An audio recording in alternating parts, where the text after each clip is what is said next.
urarongoye rero hari abo ntanze bwa kabiri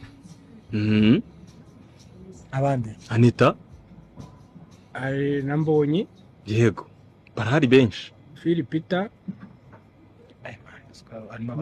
Philipita ntago nta bukwe official rwose Peter mbivugiye kuri iyi kamera nta bukwe uteganya niko wambwiye ari igihe ubona nk'umuntu w'umusinzi umuntu akamureba akavuga ngo hari igihe ngo Imana ikora ibikomeye ngo ukazavamo umupasiteri hari igihe Philipita mana ashobora guhinduka akava ku ntago bishoboka umwaka watangira Jesse nateganyije ko ngomba kuzatwerera Kibonka ariko bukabaye ngomba gutwerera kuko yaradutunguye Kibonka ahubwo Kibonka twagira ngo wateye indamani wateye ukuntu watumenyesheje uburyo urongoye wihuse sako warateye niko kuri umupira gwa magira ngo bro banze byaragengo baragafite uko kwezi gutaka